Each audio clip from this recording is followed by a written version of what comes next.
ఒకసారి ఇమాజిన్ చేయండి, మీరు ఒక కాన్వర్సేషన్ లో ఉన్నారు. మీకు చాలా క్లియర్ గా తెలుసు ఏం చెప్పాలనుకుంటున్నారో, కానీ ఆ మాట బయటికి రాలేదు. కానీ మీరు మౌనంగా ఉండిపోయారు. కాన్వర్సేషన్ ముగిసిపోయింది, అందరూ తమ పనుల్లోకి వెళ్ళిపోయారు.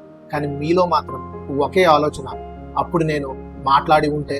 ఇంకొక సందర్భంలో మీరు మాట్లాడారు, కానీ కోపంతో మాట్లాడారు, ఇమోషన్తో మాట్లాడారు, వాళ్ళు హర్ట్ అయ్యారు, రిలేషన్షిప్ డ్యామేజ్ అయ్యింది. ఇప్పుడు మీలో వేరే ఆలోచన, నేను అలా అనకుండా ఉంటే.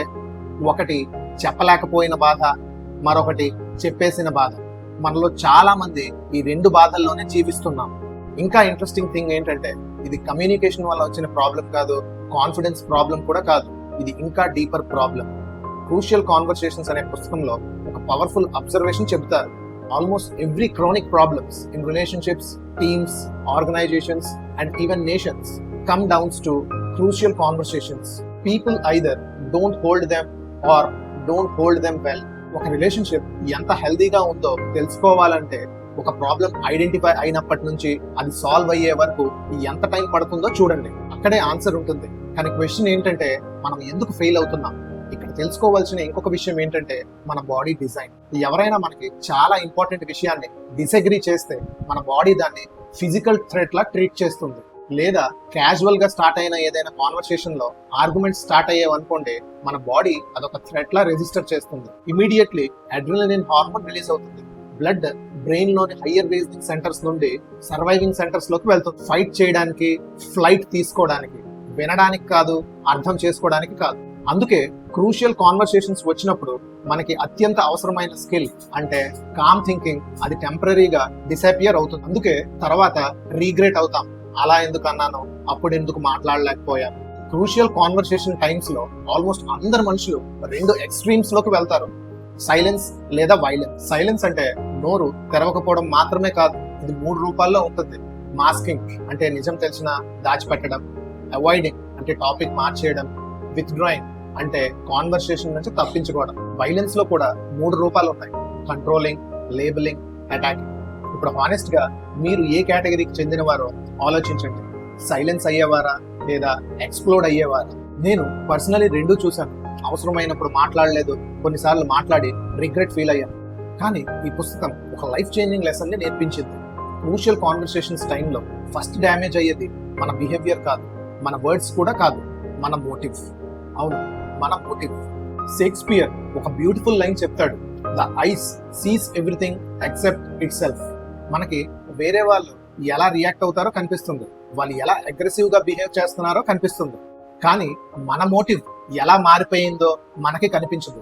ఇక్కడే స్టార్ట్ విత్ హార్ట్ అనే కాన్సెప్ట్ వస్తుంది. టఫ్ అండ్ క్రూషియల్ కాన్వర్సేషన్స్ బాగా చేసిన వాళ్ళలో మీకు కొంతమంది అయినా తెలిసే ఉంటారు. వాళ్ళందరూ వాడిన సింపుల్ ప్రిన్సిపల్ ఏంటంటే, work on me first, us second. వేరే వాళ్ళని మార్చే ముందు నన్ను నేను చూసుకోవాలి, ఎందుకంటే అల్టిమేట్లీ నేను కంట్రోల్ చేయగలిగేది నన్ను మాత్రమే. దీనికి బెస్ట్ ఎగ్జాంపుల్ ప్రియా అనే CEO స్టోరీ.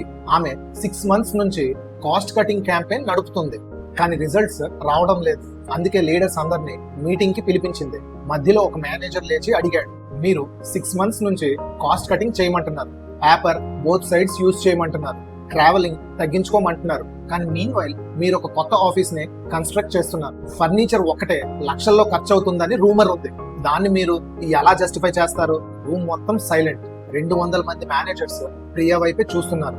ఇప్పుడు గమనించండి, ఇక్కడే బుక్ తాలూకా బిగ్గెస్ట్ లెసన్ ఉంది.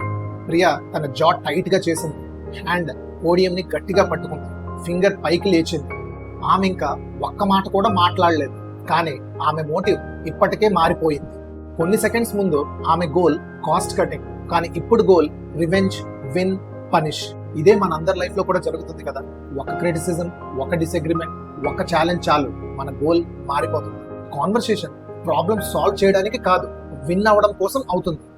కానీ ప్రియా ఒక రిమార్కబుల్ పని చేసింది.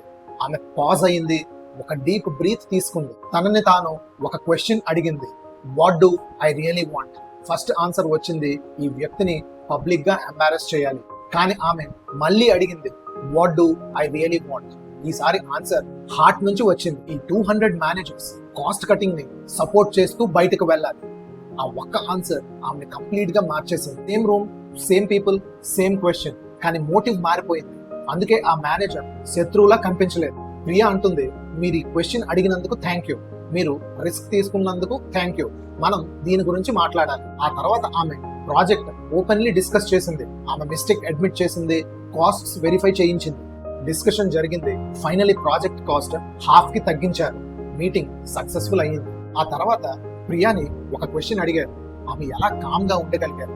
ఆమె answer very simple. When my emotions take over I ask one question, what do I really want?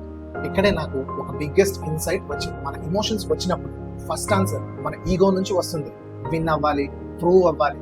కానీ సెకండ్ ఆన్సర్ హార్ట్ నుంచి వస్తుంది, ప్రాబ్లమ్ సాల్వ్ అవ్వాలి, రిలేషన్షిప్ బాగుండాలి, ట్రూత్ బయటకు రావాలి. అందుకే నెక్స్ట్ టైం మీరు ఏదైనా ఒక డిఫికల్ట్ కాన్వర్సేషన్స్ లో ఉన్నప్పుడు మీకు మీరు ఈ 4 క్వశ్చన్స్ అడగండి. What do I really want for my self? What do I really want for others? What do I really want for the relationship? And what should I do right now to move towards what I really want? ఈ questions చాలా simple గా అనిపించినా కూడా చాలా powerful.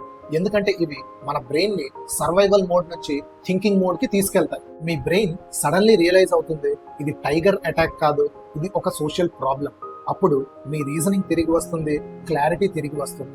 ఇక్కడే author ఇంకొక powerful concept చెప్తాడు, refuse the fools choice. ఒక సింపుల్ ఎగ్జాంపుల్ తో, స్వాతి అనే ఒక అమ్మాయి సోషల్ మీడియాలో డిబేట్ చదువుతుంది.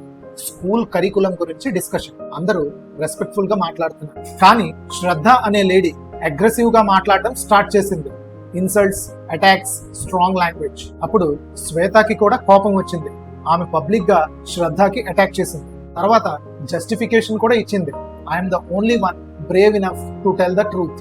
ఇక్కడే బుక్ ఒక పవర్ఫుల్ అబ్జర్వేషన్ చెప్తుంది. శ్వేత ఫూల్స్ చాయిస్ చేసింది. ఆమె అనుకుంది, ట్రూత్ చెప్పాలి అంటే రిలేషన్షిప్ డ్యామేజ్ చేయాలి, రిలేషన్షిప్ సేవ్ చేయాలి అంటే ట్రూత్ చెప్పకూడదు. ఇదే ఫూల్స్ చాయిస్. మనందరం సాధారణంగా ఆర్ లో ఆలోచిస్తాం, అంటే truth or relationship, speak or stay silent, win or keep peace. కానీ క్రూషియల్ కాన్వర్సేషన్స్ బాగా చేసిన వాళ్ళు ఎండ్ తో ఆలోచిస్తారు. How can I tell the truth and preserve the relationship? How can I be honest and respectful? How can I disagree and stay connected? ఈ questions brain కి completely different challenge ఇస్తుంది. It starts searching creative solutions కోసం, better words కోసం, better approaches కోసం. ఇప్పుడు నేను చెప్పిన మొత్తాన్ని ఒకే ఫ్రేమ్వర్క్ లో సమరైజ్ చేస్తే దాన్ని నేను పాజ్ అని అంటాను. P stands for pause, emotion వచ్చిన వెంటనే రియాక్ట్ అవ్వకండి. ఏ స్టాండ్స్ ఫర్ ఆస్క్, నాకు నిజంగా ఏం కావాలి? యూ స్టాండ్స్ ఫర్ అండర్స్టాండ్, నా కరెంట్ మోటివ్ ఏంటి? ఈగో మాట్లాడుతుందా, హార్ట్ మాట్లాడుతుందా? S stands for search for the end, truth and relationship రెండు పాసిబుల్ అయ్యే దారి ఏమిటి? ఫైనలీ ఈ స్టాండ్స్ ఫర్ ఎగ్జిక్యూట్. ఈ 4 క్వశ్చన్స్ బేస్ చేసి మీ నెక్స్ట్ స్టెప్ తీసుకోండి. ఈ వీడియో ముగిసే ముందు ఒక సింపుల్ ఛాలెంజ్. మీ లైఫ్ లో ఒక డిఫికల్ట్ కాన్వర్సేషన్ గుర్తు తెచ్చుకోండి. మీరు అవాయిడ్ చేస్తుంది లేదా రిపీటెడ్లీ ఫెయిల్ అవుతుంది. నెక్స్ట్ టైం ఆ కాన్వర్సేషన్ కి వెళ్లే ముందు కేవలం 30 సెకండ్స్ పాజ్ అవ్వండి. ఆ ఒక్క క్వశ్చన్ అడగండి, what do I really want for my self, for the other person and for the relationship? అంతే. మేబీ కాన్వర్సేషన్ వెంటనే పర్ఫెక్ట్ అవ్వకపోవచ్చు, కానీ మీరు డిఫరెంట్ గా షో అప్ అవుతారు. అండ్ అదే the beginning. Every crucial conversation starts with the heart. Signing off, this is Telugu Book Talks.